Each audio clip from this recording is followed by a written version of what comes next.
একটা হচ্ছে কি পানি, এমনি সাদা পানি, নরমাল পানি। এখানে দেখেন কি কি আছে। ফার্স্টে হচ্ছে বডি ওয়াশ আছে, তারপরে হচ্ছে শ্যাম্পু আছে, পারফিউম, তারপর হচ্ছে ক্রিম, লোশন। এগুলো হচ্ছে কিসের জন্য? লিপ বাম, এগুলো হচ্ছে গ্রুমিং এর জন্য। নেট করে রাখছি। এরপর হচ্ছে ওনার ড্রেস আছে, হ্যাঁ, টাওয়াল হচ্ছে 4টা। এটা হচ্ছে যে রাবার শিট, এরপর চিরুনি আছে, ঠিক আছে। শেভ করার জন্য শেভিং ইকুইপমেন্টগুলো, ব্রাশ আর হচ্ছে এগুলো ক্রিম। যাই হোক, এরপর হচ্ছে আমরা হচ্ছে যেহেতু এটাকে গোসল করবো, তার মাথা থেকে বালিশটা নিয়ে, বালিশ থাকা যাবে না, যেহেতু আর হচ্ছে মাথার নিচে এটা হচ্ছে কি rubber sheet, small rubber sheet, ঠিক আছে। হ্যাঁ, কেন সেটা বাইরে যাতে পানিটা পেটে না যায়, এবং হচ্ছে মাথাটা একটু নিচু করে রাখবো। তারপর হচ্ছে যেমন করে দিব, পানিটার নিচে একটা কি বল দিব, যাতে পানিটা গড়িয়ে ওইখানে পড়ে, আশেপাশে না পড়ে, বুঝতে পারছেন? এরপর একটা টাওয়াল নেব, যে রো করে,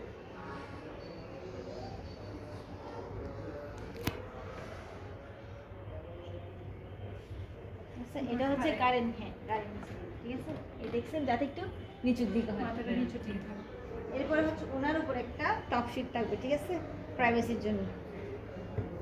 খাবার থাকবে না, না, এরকম রাখবো।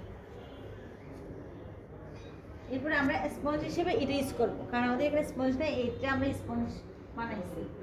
তাহলে ফার্স্টে কি করব, আমি এটাকে আমি করে রাখছি জাস্ট সুবিধার্থে।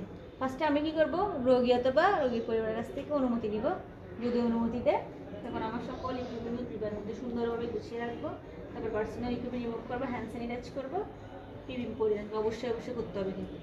এরপর হচ্ছে আমি একটা বালতিতে সাবান মিশ্রিত পানি আর একটা পানিতে এমনি সাদা পানি নিচ্ছি, দুইটা থেকে তাপমাত্রা চেক করে নিব। তারপর তাপমাত্রাতে থার্মোমিটার দিয়ে আমরা তাপমাত্রাটা চেক করে নিব। এটা হচ্ছে যে উপরের অংশ, এটা হচ্ছে নিচের অংশ, দেখছেন সিটা কিন্তু উপরে, এভাবে দিয়ে চেক করে নিব।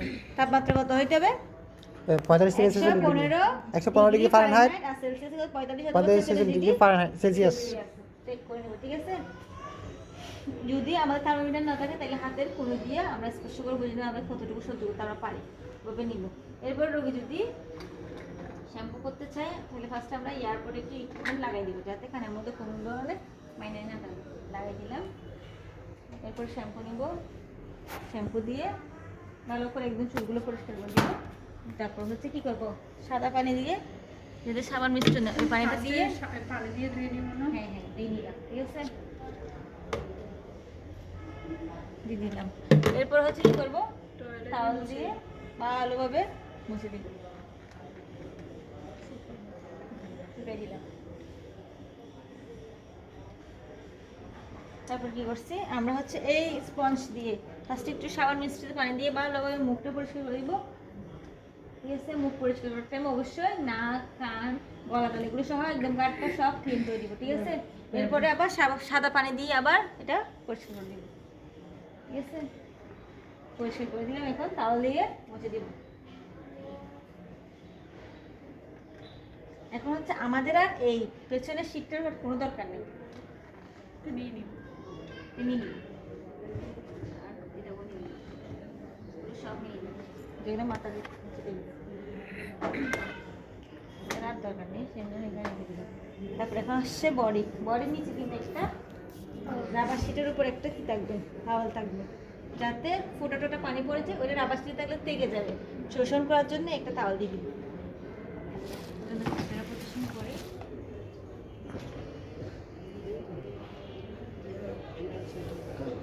ম্যাম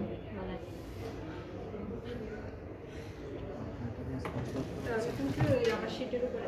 হ্যাঁ, তারপর রাবার শিটে বলি যাতে সেটা কি হয়ে যায়, পানিটা পড়লে পানিতে পড়বেই, কারণ হচ্ছে আমি একবার সাবান মিশ্রিত পানি বা হচ্ছে এমনি নর্মাল পানি সবগুলো মিলেতে পানি পড়বে। এরপর আমি পরের দিকে যাব, ফার্স্টে আমি নখটা দুটাকে কেটে নিব, তাহলে কেটে নিলাম। তারপরে স্পঞ্জ দিয়ে সাবান মিশ্রিত পানি দিয়ে ইয়া করে ভালো করে পানি ইয়া করে, তারপরে কি আমার উপরে থাকবে হাত বুক বগলে নিচে, বুকের অর্ধেকটা কি ভালো করে নিব। এরপর সাথে হাত, বগলের নিচ এবং পিঠে, এবং কি পিঠে। পিঠের অর্ধেক পরিষ্কার করে দিব।